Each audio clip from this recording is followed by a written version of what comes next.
I'm sorry. If you would like to get your song reviewed, dear listener, there's the filthy capitalist option. As Sori says, you straight to the head of the line. You don't have to be a part of the alliance. You don't have to be part of the group. Wait a minute. And the biggest thing,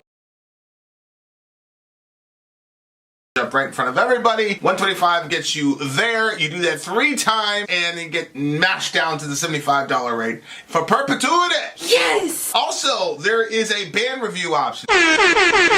So if you've got a band and you're trying to get your band some exposure, hit me up at vinsori@gmail.com and I'll show you the details about how to pull that off. You can also jump on Patreon and there is a option on the tiers to be able to get your band reviewed. Yep. Obviously, we can't lie to you, so we can't guarantee a positive review. Get what you get. It's just rubbish. Rubbish. Rubbish. That's British for garbage. My favorite is the community option. $1 at the gate gets you in a Patreon. You get to join an alliance. The alliance joins their points together, and that helps determine what songs that we do. The alliances hang out on Discord. Message me on Patreon to get the link. And they do all kinds of other cool things. They do Minecraft, Dungeons and Dragons. Yeah. It's really a community within the community. Anybody can go on the village, facebook.com/Vin and Sori. There's 160,000+ people on the channel. What's cool about the Discord is that it offers a real opportunity for community connection, friendship, that type of thing. And it's on Discord, so if you're not a Facebook person, it's for you. You start off at $1. Right. Plus you get exclusives. Sori and I are working on a song. So the first 15 seconds of that was on Patreon. Also, at $15 tier and above, when we actually debut the video, they're going to be there live with us. There you are, dear listener.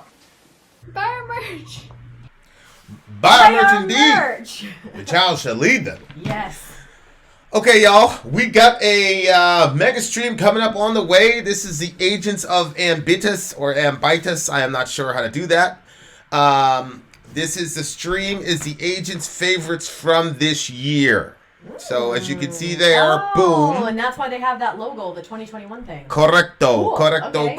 correcto.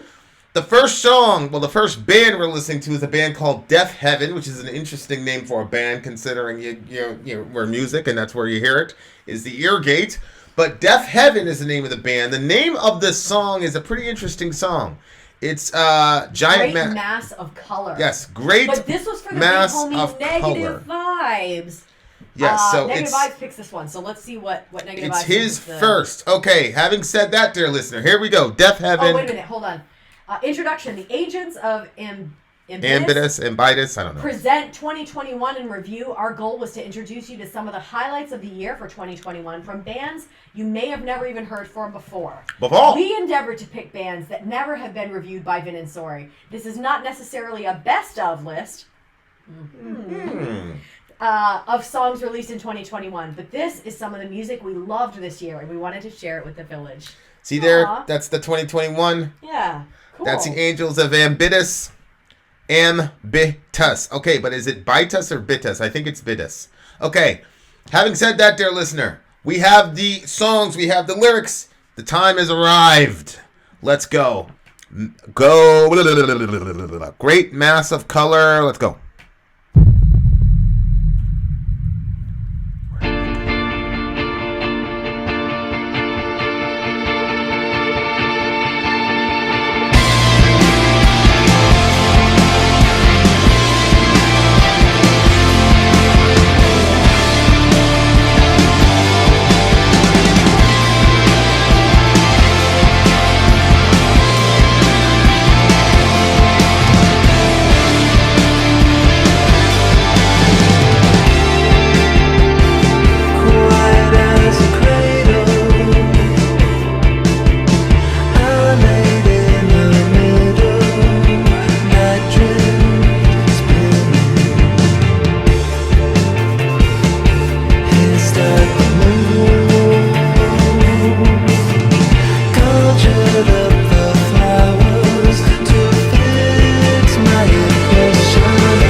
I could see why that was song of the year for yeah. someone. Holy smokes!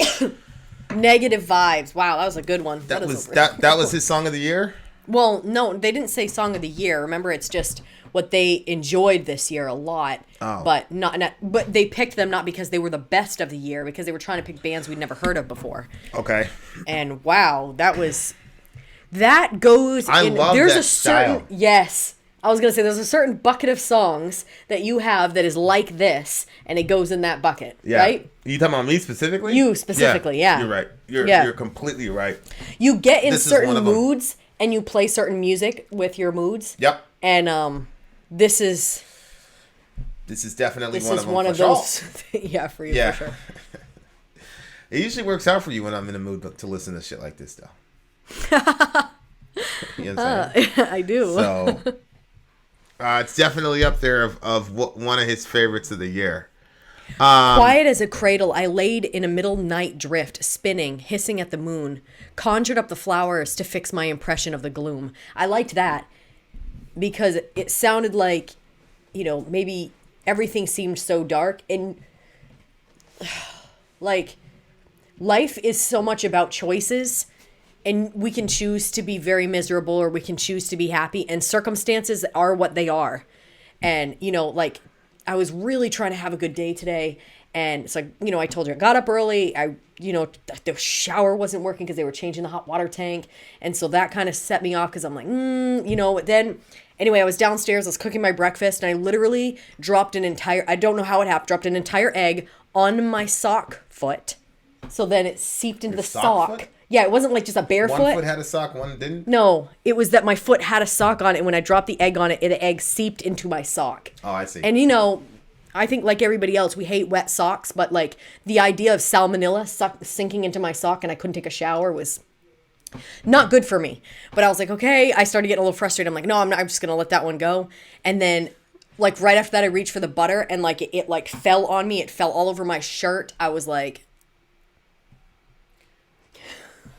What? I was getting. You were like, what? I was just trying. I was determined to have a good day. I was determined not to be miserable, even though I felt like I didn't sleep enough and there was other things, whatever. But so that's to me what he's doing when he said, because he said I laid in the middle of the night spinning, hissed at the moon. So I took that as like he had like sort of like this negative sort of feeling. I don't know if that's what he meant, but that's what I took it as. And then conjured up the flowers to fix my impression of the gloom. So like when I was a kid and I had to do a bunch of dishes, I would take the soap bottle and I would go and make tiny little bubbles come out. And then that was like kind of helped my mood brighten because I was doing the dishes.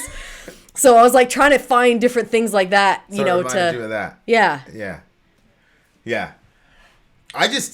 The vibe was just crazy, man. Like so it was good. so chill. Smooth. It was chill. Yeah. It was smooth. It just felt really, really good. Everything like took its time. Nothing was really being forced. Yeah. You know what I'm saying? It was just like a very, very chill situation. And the lyrics added to the chill for me. Like just the way that and the way that the singer was like singing the song along with the lyrics, it was just a thing of beauty, man. They like really figured that shit out. The video was interesting because it's great mass of color, and they're he talked about red a lot. Things were fading into red. Yeah. And the video background was blue. What does that mean? So it's kind of weird. But yeah. Fading into red. I was confused. What do you mean? Because, excuse me, dissolving into red, literally the only thing that I could think of was like, you're going to say, train always goes to that station, but passion or like sex. But that was not what was happening in the song. It seemed like it was fading into like chill. He says, quiet as a cradle, I laid in a middle night drift, spinning. Hissed at the moon, conjured up the flowers to fix my impression of the gloom. It kind of sounds like you wake in the middle of the night, Yeah, for sure.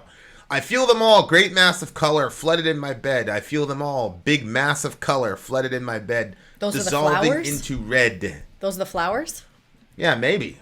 And then the red would be all the roses. Half awake, holding my ghost in the morning. Sunlight coming down the bend, maroon sky on the send. My great former terror when trees gave doves the leaves. That's a good line, bro. When trees gave doves the leaves. My great former terror? When trees gave doves the leaves? And I was grim drunk death, a stranger to myself. What does that even mean? What do you mean? My great former terror when trees gave doves the leaves. The only thing that I can think of is literally, remember when Noah sent the dove out and it went and it brought back leaves from the trees and said that they could leave the boat? Yeah. So do you think that there's any reference to that where he's saying maybe it was time for him to leave that state? I don't know. No. So just a guess. So what do you think he means? I just like the idea of the trees giving the doves their leaves. I wasn't even thinking about He says my great former terror. I was just saying, I wasn't even thinking about how it fit into that. I just like the concept of the trees giving the doves their leaves. Oh. Instead of just saying that the dove incidentally eats the leaves or the dove incidentally lands on the tree. But that the tree gave it. It's that the tree I'm listening to this thing about all these physicists, and it's not just physicists, it's a whole bunch of disciplines. These people are abandoning the concept of a physical universe, which is very fascinating to me. And then it's talking about now you've got these gigantically brilliant Western scientists now giving credence to a real scientific form of animism, where even atoms themselves are conscious to some degree and have will and sentience. So, at first it was just physicists because the weird little experiment with a thing and you got to observe it and all that. Yeah, but even beyond that, listening to Kurt Jarmunkel, he's got all these brilliant people on and they're all attacking physicalism from all these different vantage points. Wow. And it's crazy because they come from one guy's an engineer, another guy's and they're all basically saying that it's not going to survive into the next century of scientific, enlightenment or whatever. Wow. So it's just fascinating when you hear about that because there's one guy that went so far as to say, he's like, I'm not sure. Well, there was one guy that was talking about the dichotomy between natural and supernatural not being a thing. I think you were there. And I was like, oh, I've been saying that on the channel for a year. Yeah. But I'm coming from it from a theological standpoint. They're coming from it from the opposite end of a scientific standpoint. But it's just fascinating. And then the idea that all of these, you can have billions and trillions of electrons and neutrons and they're sentient. And the only reason that we're seeing something that way is because they've decided to organize themselves in such a way, and that your whatever in your eye has basically made a deal and say, okay, we'll do that, and we can say that looks like that, and that way he can function in this. It's just really weird. It's very weird stuff, and it's really interesting because when you look at these people, it's not like triumphalism, we've discovered this thing, and they're kind of like, what the hell? Yeah, yeah. What do we do? What are we supposed to do with this? It's kind of weird.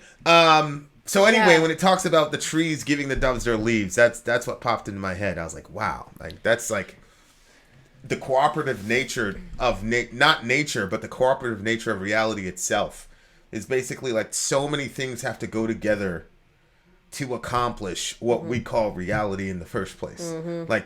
They have to agree to work together.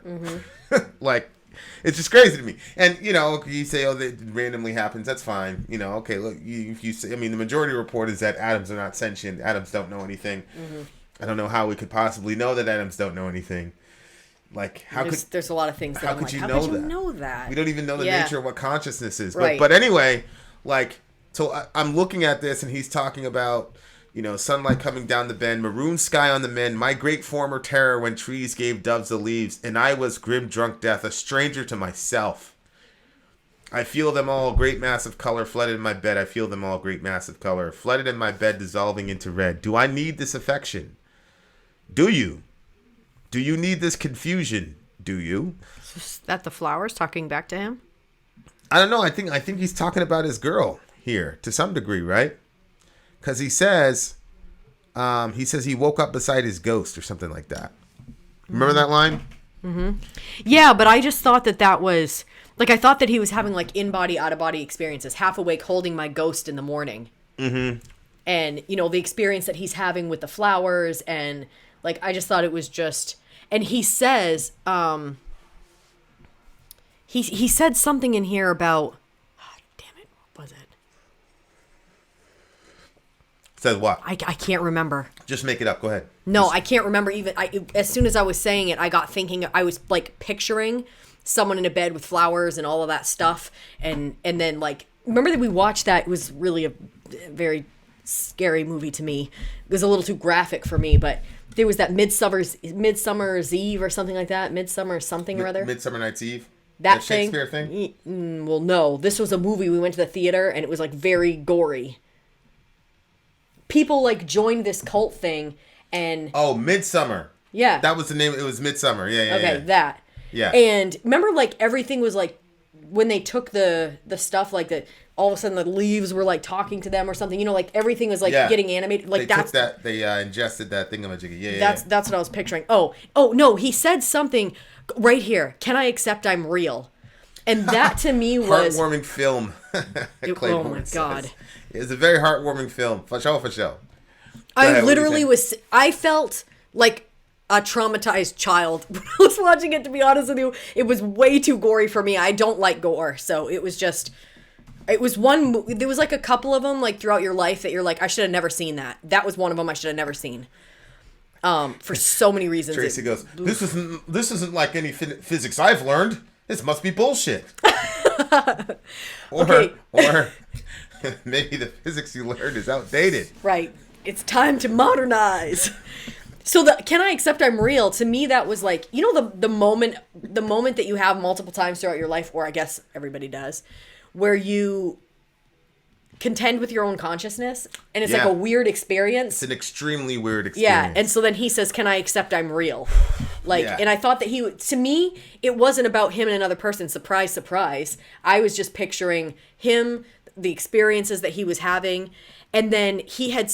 So you were talking about that science stuff that you've been studying, and like this is kind of off subject, but you were listening to that thing on Parkinson's, and it was saying that like that there's certain probiotics or prebiotics and stuff that was postbiotics. Postbiotics. Yeah. That I don't know if it can prevent it or eases the suffering or whatever, but I thought to myself, holy shit, wouldn't it be crazy if God set up the universe so that we could find the cures to everything, and that we could have found the cures to it had we not have been killing so many children. If abortion wasn't so rampant, like here's this random person that finds that information. Yeah. How many random people with information that could have helped solve all of these things? Yeah, that guy won a Nobel Prize a couple of years ago for the postbiotic thing. I just had I never thought to myself, hey, is it possible that every single thing that we suffer from is treatable? We were just talking about that AIDS thing. You know, in the 80s, it just wiped whole... It's a death sentence. Yeah.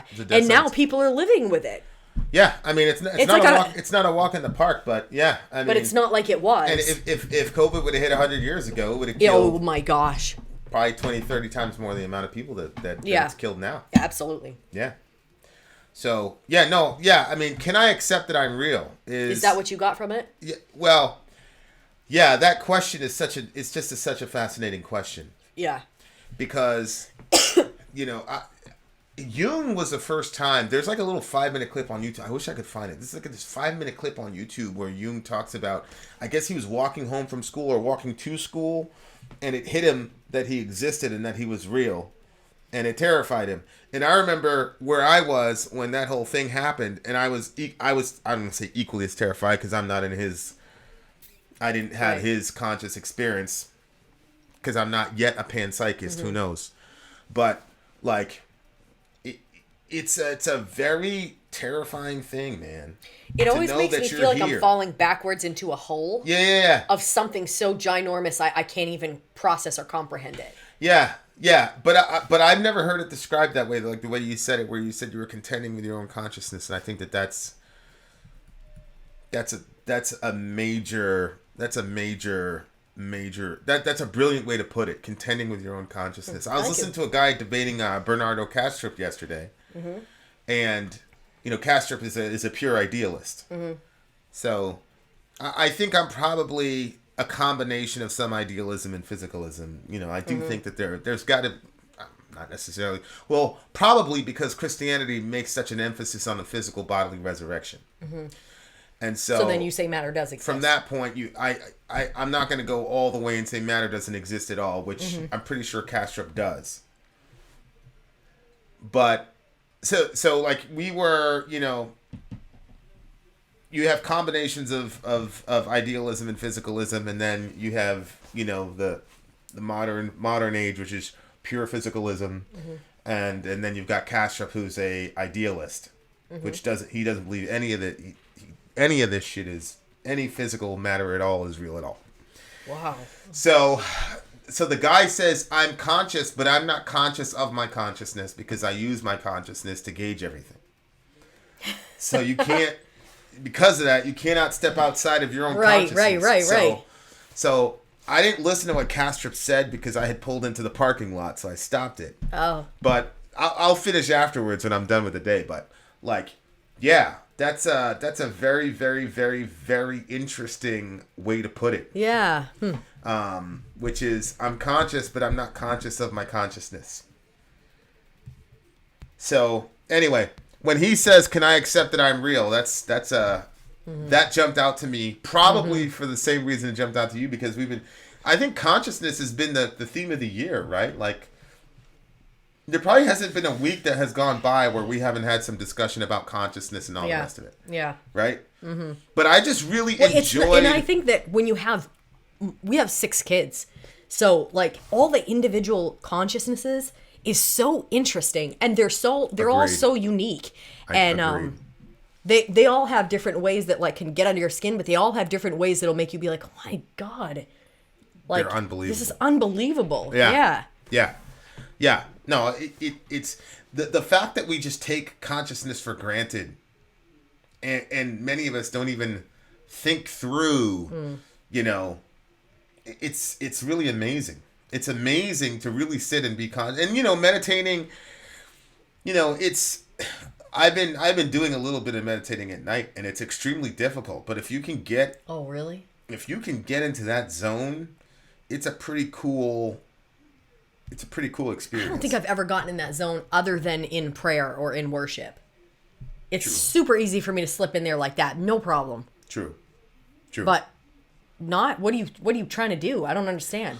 I'm trying to clear my mind, and I'm not even certain that you can completely have an empty mind, right? Because most of the time when somebody says empty your mind, you're thinking of a black sort of just nothingness, which black is a color. Mm-hmm. Or a frequency, whatever you want to call it. Black is a thing. I picture an open space, but I get it. Even an open space. I mean, that's so. I'm not certain that you can make your mind not think of anything. I'm not even certain that that's true. But for me, they told us it was so bad to do that at our college. Well, the Bible never tells you to empty your mind. Empty your mind. The Bible never tells you to empty your mind. It tells you to renew your mind. It tells you to meditate on the law of the Lord. That type of thing. But I think that if you meditate on the scriptures, that's a way of emptying your mind and emptying it of all the stressors and the thing, and just being able to just rest in the... Because I think that emptying your mind, the idea is to find a sort of peace, because you removed everything. And I think that for the Christian mind anyway, I think that it would apply to everybody, but especially to somebody who's conscious of God, then you would say an existence with nothing... That is actually not peace. The most peace that I can find is a consciousness where I am conscious of God. And so then I think you would find that sort of calm peace that's there without, you know, thinking of it just an empty room. You know what I mean? Like, meditate on the Lord. No, I agree. I agree with that. I think there's a lot of utility in that. But it says, you know, and the Bible does tell you to guard your heart, for in it are the well springs of life. Yep. So for me, when I'm meditating... I'm asking myself some very, very specific questions, and they kind of get me to having that outer body type, you know, experience. That, because I remember, like, one of the most memorable time I've ever had it was I was hiding from something, like literally physically hiding from something, and it was a pretty terrible situation, pretty terrible family situation. So I was like trying to detach myself from the situation. So I was looking like mega inward, and then it was like out, completely out of body experience. Very, very strange. Oh, wow. Yeah. So anyway. Wow. The scripture says to guard your heart with diligence. That's so weird, because you would think that it would be the thinking about outside of your body that would make you have an out of body, but you were so folded in that it made you out of body? Yeah, I was really kind of like looking inward, like at myself, you know, type of thing, and purposely excluding everything else. And then it was just like I was in like a bush. I was like hiding in a bush, and it was just like, phew, very, very strange situation. Oh my God. And you know, I didn't tell anybody that for years, and then I ran into you, and you know, we talked about that, had a similar kind of experience. I was like, oh my God, like. I thought I was the only one, and I was like, "Wow, there's two of us." Then I read Jung, and I'm like, "There's lots of people that can do it, apparently." But yeah. Anyway, I love the song. Wow. Really, really strong start for the song. What'd you give it? To be honest with you, I almost think it's a 10 for me because it was a. If it's not a 10, it was like a 9.8. So, I think 9.9. That's so disappointing for negative vibes. I was like, yes, Would you give yes. it? Would you Well, I give was like a 10, and then like, or maybe a 9.8. Okay, 9.9. But if you're like, you know, you're like a 100 person. All right, I have to go with a 9.9. So sorry. I don't think you have to convince me to practice Lectio Divina. I don't think. I think I probably already do that. But yeah, send me some literature there, Perk. I really, really like this song a lot. This is a really good song. Hopefully all the other songs are good like this. No pressure, guys. This one's a strong one. Starting to get a 9.9 from me as well. Wow, 9.9 from me as well. I thoroughly enjoyed it. And I'm going to listen. I'm pretty certain when I'm meditating tonight, I'm going to try to like put this on to some degree. Absolutely. Because one of the things I'm trying to like, so yeah, like I said, I asked myself a series of questions. Don't ask me what they are. Well, one of the questions I'm going to ask myself is like, why does this song hit me the way that it does? Mm-hmm. You find so many like breakthrough revelations if you just ask yourself some questions and really dwell on the answers, like really, really dwell on them. But you're by yourself, so there's nobody to, I don't know, impress or not make a bad impression on you. I don't know if that makes any sense. Mm-hmm. But anyway, there you are, dear listener. Vin out. Sorry out. Gone.